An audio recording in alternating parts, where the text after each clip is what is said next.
Dear students, today we will study about three teaching learning materials, that is radio, TV and computer. First is radio. As it is said by George Watson, radio is not an addition to education. Radio is not something to be placed on top of education. Rather, radio is education. India में radio broadcast जो है वो सबसे पहले Madras presidency radio club के द्वारा 1924 में start किया गया था। इंडियन ब्रॉडकास्टिंग कंपनी स्टार्ट हुई थी रेडियो ब्रॉडकास्ट के नाम से बॉम्बे से 1972 में।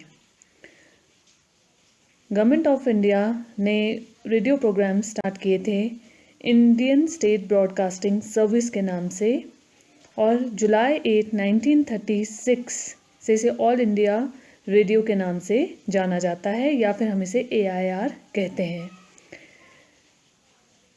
रेगुलर स्कूल चिल्ड्रन के लिए ब्रॉडकास्ट जो हैं ये कैलकाटा स्टेशन से स्टार्ट हुए थे 1937 में, और बहुत सारे प्रोग्राम्स जो हैं वो रेडियो पे एजुकेशनल प्रोग्राम्स जो हैं वो आते हैं।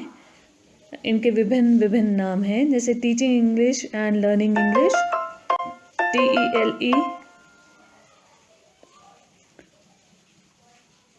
Radio cum correspondence in service teacher training programs by AIR, Trivandrum for training of teachers in Kerala. Radio जो है वो इंडियन एजुकेशन में रेडियो का बहुत बड़ा कंट्रीब्यूशन है।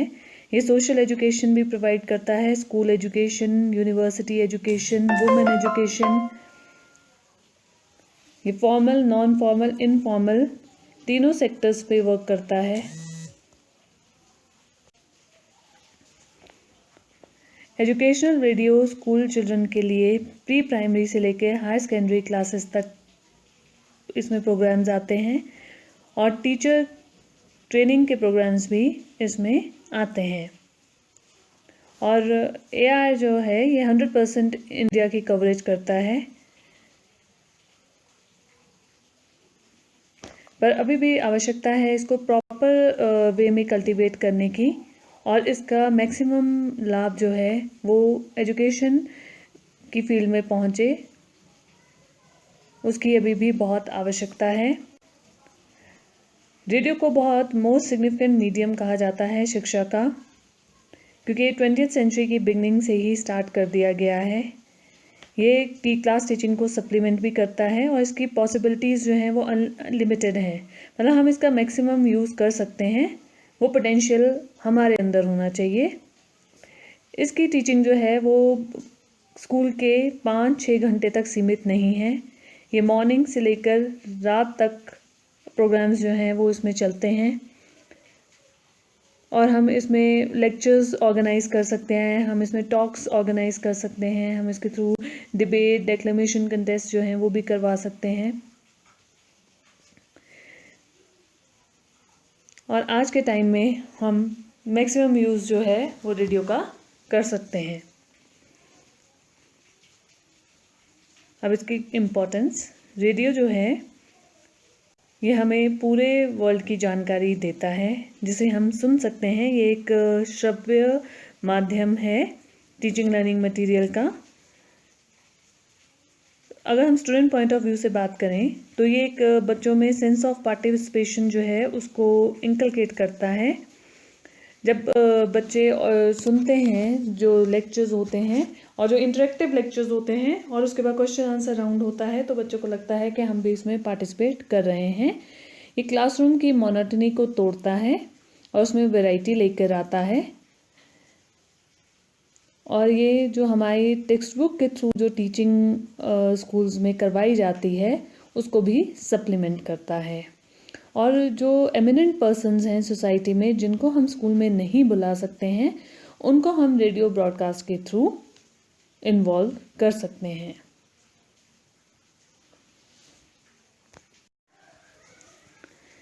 सेकेंडली हम बात करेंगे टेलीविज़न की। टेलीविज़न को most powerful and exciting means of communication कहा जाता है। इसमें ऑडिटरी और विजुअल दोनों सेंस ऑर्गन्स यूज़ होती हैं। टेलीविज़न जो है ये एक वंडरफुल मीन्स है मास कम्युनिकेशन का, और इसे इलेक्ट्रॉनिक ब्लैक बोर्ड भी कहा जाता है। ये एक वाइटैलिटी और न्यूनेस जो है वो ऑफ़र करता है, जिससे कि बच्चों की अटेंशन जो है वो अट्रैक्ट होती है, उनका इंटरेस्ट क्रिएट होता है और उनमें एक डिज़ायर होती है लर्निंग के लिए। अब हम बात करेंगे एजुकेशनल टीवी की। शिक्षा के क्षेत्र में हम टेलीविज़न की ओवरऑल इम्पोर्टेंस को ना करके या उसको चर्चा ना करके हम शिक्षा के लिए प्रयोग किए जाने वाले टीवी की बात करेंगे।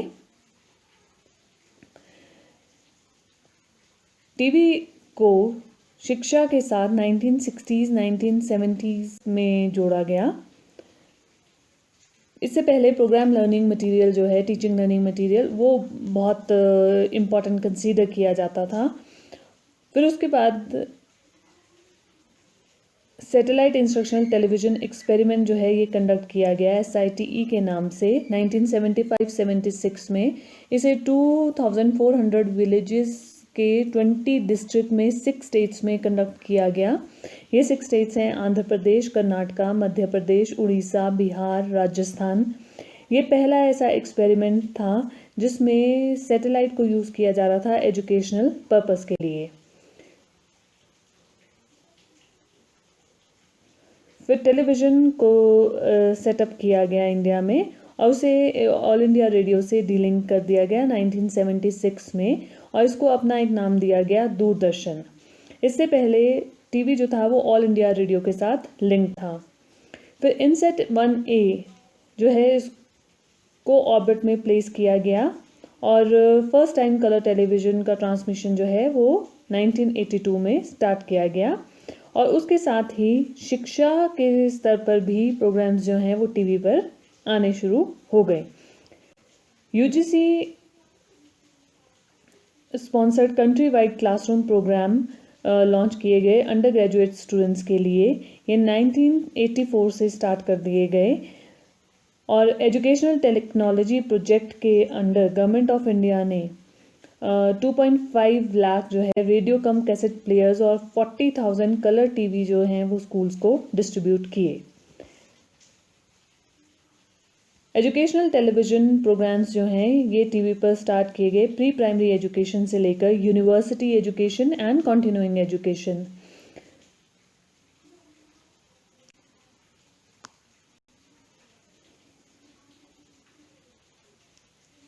इग्नो ने भी सर्टिफिकेट, डिप्लोमा, डिग्री प्रोग्राम्स जो हैं वो स्टार्ट किए और दूरदर्शन पे ज्ञान दर्शन के नाम से एक एक्सक्लूसिव चैनल जो है वो 24 आवर्स जो है स्टार्ट किया गया, जिसमें एजुकेशन से रिलेटेड प्रोग्राम्स जो हैं वो आने लगे। फिर दूरदर्शन ने 24 hours satellite channel DD Bharati 2002 में लॉन्च किया।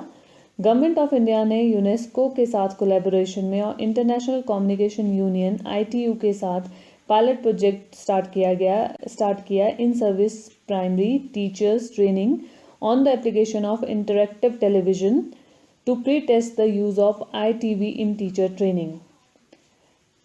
NCERT जो थी वो इसकी नोडल एजेंसी थी और इग्नो जो है वो भी two way audio one way video teleconferencing distance learner के लिए थ्रू टीवी का यूज़ करते हुए ऑर्गेनाइज करता है। टीवी जो है इसमें इमेंस पोटेंशियल है, इसके द्वारा हम 2-वे इंटरेक्टिव इंफॉर्मेशन कम्युनिकेशन जो है वो कर सकते हैं। अब हम इसके कुछ मेरिट्स करेंगे। टेलीविज़न के जो मेरिट्स हैं वो काफ़ी हद तक जो फिल्म्स के मेरिट्स हैं उनसे सिमिलर हैं। सबसे बड़ी इम्पोर्टेंस इसकी है कि हम इसमें लाइव हो सकते हैं, हम लाइव टेलीकास्ट जो है वो दिखा सकते हैं और टीचर की डेमोन्स्ट्रेशंस को भी हम एक इफ़ेक्टिव मीडियम के द्वारा दिखा सकते हैं। एक्सपेरिमेंट्स कंडक्ट करके हम एक कंट्री में कंडक्ट किए हुए एक्सपेरिमेंट्स को दूसरी कंट्री में थ्रू टेलीविज़न दिखा सकते हैं। और काफ़ी हद तक ये भी कहा जाता है कि टीवी का अगर हम प्रयोग करते हैं तो जो हमारे पास एक कमी रहती है एक क्वालिफाइड और अच्छे अध्यापकों की, तो वो भी हम इससे कवर कर सकते हैं। ये कहा जाता है one good teacher can teach the same lesson to hundreds of student at a time through television. TV को क्लासरूम टीचिंग से बेटर मीडियम जो है वो समझा जाता है, क्योंकि इसमें टीचर लेसन प्रिपेयर करने के लिए बहुत ज़्यादा टाइम जो है वो स्पेंड करता है और बहुत सारी इन्फॉर्मेशन कलेक्ट करता है, उसकी बहुत प्रैक्टिस करता है और उसके बाद फिर वो उसको टीवी पर डिलीवर करता है। और इसमें एक इम्पॉर्टेंट एडवांटेज ये भी है कि इसके द्वारा टीचर जो है वो अपनी रिकॉर्डिंग को खुद चेक कर सकता है। जैसे क्लासरूम में अगर टीचर पढ़ा रहा है तो वो लाइव पढ़ाता है वहाँ पे, तो वो उसको चेक नहीं कर सकता है कि मैं क्या गलत पढ़ा रहा हूँ, कहाँ मेरे में स्कोप है इम्प्रूवमेंट का। तो जब टेलीविज़न में अपना लेसन जो है वो रिकॉर्ड करके टीचर देता है तो उस टाइम पे वो अपनी गलतियों को सुधार सकता है और वो उससे रिलेटेड रिएक्शंस जो है वो भी स्टूडेंट्स के थ्रू रिसीव कर सकता है, सजेशंस भी रिसीव कर सकता है। तो टीवी जो है इसे एक इफ़ेक्टिव मीडियम कहा जाता है टीचिंग लर्निंग का। अब हम चर्चा करेंगे कंप्यूटर्स कि कंप्यूटर किस तरह से टीचिंग लर्निंग का एक मीडियम है। कंप्यूटर एक लेटेस्ट टीचिंग लर्निंग मटेरियल है जिसको एजुकेशन की फील्ड में यूज़ किया जाता है। और जब से कंप्यूटर आया है तब से बाकी ऑडियो विजुअल एड्स जो हैं वो एक स्टेप पीछे रह गए हैं और इसकी demand day by day increase हो रही है और एजुकेशन की फील्ड में भी इसकी बहुत डिमांड है। और वो दिन कहते हैं कि दूर नहीं है जब हर एजुकेशनल इंस्टीट्यूशन में और हर क्लासरूम में कंप्यूटर सिस्टम होगा। जिस तरह से हम देख रहे हैं कि आजकल स्मार्ट क्लासरूम के थ्रू पढ़ाया जा रहा है, तो उसमें भी एक प्रॉपर कंप्यूटर जो है वो इंस्टॉल किया जाता है। कंप्यूटर जो है इसकी एडवांटेजेस बहुत ज़्यादा हैं, इसकी यूटिलिटी, एजुकेशन यूटिलिटी जो है वो बहुत ज़्यादा है। कंप्यूटर एक ट्यूटर की तरह काम करता है। कंप्यूटर के थ्रू ट्यूटोरियल्स जो हैं वो दिए जाते हैं। इसमें सब्जेक्ट एक्सपर्ट्स को इनवाइट किया जाता है, वो अपने लेसन्स डेमोन्स्ट्रेट करते हैं। इसमें इंटरेक्शन जो है वो टीवी से बेटर वे में हो जाती है और स्टूडेंट्स के साथ डायलॉग भी हो जाता है जब ये इंटरनेट के साथ अटैच होता है। इसमें स्टूडेंट्स जो हैं वो क्वेश्चंस पूछ सकते हैं, टीचर्स उनकी डिफ़िकल्टीज़ को सॉल्व कर सकते हैं, उनके द्वारा दी गई असाइनमेंट्स को चेक कर सकते हैं। कंप्यूटर के द्वारा हम ड्रिल और प्रैक्टिस भी करवा सकते हैं। कंप्यूटर जो है वो थकता नहीं है, ये उसकी सबसे बड़ी एडवांटेज है कि जो प्रोग्राम्स उसमें इंस्टॉल किए जाते हैं जब तक बच्चे उसमें एफिशिएंट नहीं हो जाता है तब तक वो उसको उतनी बार प्ले कर सकता है और उसकी प्रैक्टिस कर सकता है। कंप्यूटर उसमें थकता नहीं है, वो हर बार अपना फीडबैक वैसे ही देगा जैसे उसमें सॉफ्टवेयर में डाला गया है। कंप्यूटर गाइडेंस ब्यूरो का काम भी करता है। कंप्यूटर जो है वो उसको हम एनर्जेटिक इंक्वायरी ऑफिसर भी कहते हैं, जो बच्चों की बहुत सारी क्वेरीज़ को सॉल्व कर देता है। यहाँ पे भी वो पज़ल नहीं होता है, वो थकता नहीं है। जिस तरह से गाइडेंस प्रोग्राम जो है वो कंप्यूटर में इंस्टॉल किया जाएगा उस तरह से बार बार बच्चों के प्रश्न पूछे जाने पर वो अपनी सर्विसेज प्रोवाइड करेगा। कंप्यूटर के द्वारा प्रॉब्लम सॉल्विंग एबिलिटी भी डेवलप होती है। बहुत सारे ऐसे स्टूडेंट्स होते हैं जिनकी जो अपनी प्रॉब्लम सॉल्विंग एबिलिटी को और एनहांस करना चाहते हैं या अपनी क्रिएटिविटी को वो करना चाहते हैं तो उसकी प्रैक्टिस उस पर कर सकते हैं। कंप्यूटर एक सिमुलेटर का काम भी करता है। सिमुलेटर हम कहते हैं कि बेस्ट ऑप्शन है जब हमने बच्चों को रियलिटी बतानी हो, जब हम रियलिटी नहीं दिखा सकते हैं तो हम सिमुलेशंस का यूज़ करते हैं और जिससे कि बच्चों को बहुत अच्छे एक्सपीरियंसेस हो जाते हैं और इसमें रिस्क भी नहीं होता है और किसी प्रकार का कोई खतरा भी नहीं होता है। It supplements practical work. Computer जो है ये प्रैक्टिकल वर्क को भी सप्लीमेंट करता है। जैसे एक्सपेरिमेंट्स हैं तो जो लैब में एक्सपेरिमेंट्स किए जाने हैं वो एक्सपेरिमेंट्स कंप्यूटर के द्वारा भी दिखाए जा सकते हैं। कंप्यूटर के द्वारा बहुत विभिन्न प्रकार से लर्निंग एक्टिविटीज़ करवाई जा सकती है। इससे रिमेडियल एजुकेशन दी जा सकती है, ग्रुप स्टडी करवाई जा सकती है, सेल्फ स्टडी भी करवाई जा सकती है। कंप्यूटर स्पेशल चिल्ड्रंस के लिए भी बहुत हेल्पफुल है। वो बच्चे जिनको हियरिंग प्रॉब्लम है या फिर वो बच्चे जिनको स्पीच प्रॉब्लम है तो वो भी अपनी प्रैक्टिस कंप्यूटर के द्वारा कर सकते हैं। कंप्यूटर जो है ये डायग्नोसिस के काम भी आता है कि अगर हमने बच्चों का डायग्नोस करना है, उनकी डिफ़िकल्टीज़ को डायग्नोस करना है तो उसे भी हम बहुत इजीली कंप्यूटर के थ्रू कर सकते हैं। कंप्यूटर हमें बहुत सारी सर्विसेज प्रोवाइड करता है। हमें इसे यहाँ अभिप्राय है टीचर को भी करता है और स्टूडेंट को भी करता है। जैसे इसके थ्रू स्पेलिंग चेक हो सकते हैं, इसमें कैलकुलेटर होता है, वर्ड प्रोसेसर, प्रेजेंटेटर, एनिमेटर, तो बहुत सारी सर्विसेज जो हैं या हम कह सकते हैं न्यूमरस सर्विसेज जो है वो कंप्यूटर प्रोवाइड करता है। कंप्यूटर जो है वो एडमिनिस्ट्रेटर्स को भी हेल्प करता है एजुकेशन की फील्ड में। ऑफिस का जितना भी काम है, स्कूल का, लाइब्रेरी का, वो सारा का सारा एक कंप्यूटर में ही स्टोर हो जाता है। इसकी स्टोरेज जो है वो भी स्टोरेज कैपेसिटी भी बहुत ज़्यादा होती है। ये बहुत लार्ज अमाउंट में डाटा स्टोर कर सकता है। अगर हम स्कूल की बात करें तो जैसे पहले पेन और पेपर में डाटा जो है वो स्टोर होता था पेपर के थ्रू, तो उसमें उतनी सारी फाइल्स जो हैं हमारी यूटिलाइज होती थी और कई बार फाइल्स से स्कूल्स में रूम्स जो हैं वो पूरे भर जाते थे, स्टोर रूम्स भर जाते थे।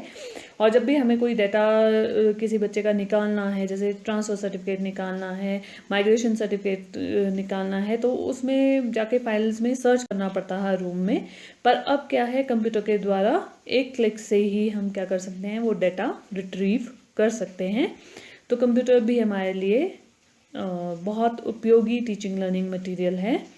तो बच्चों, आज हमने 3 टीचिंग लर्निंग मटेरियल किए: रेडियो, टीवी एंड कंप्यूटर।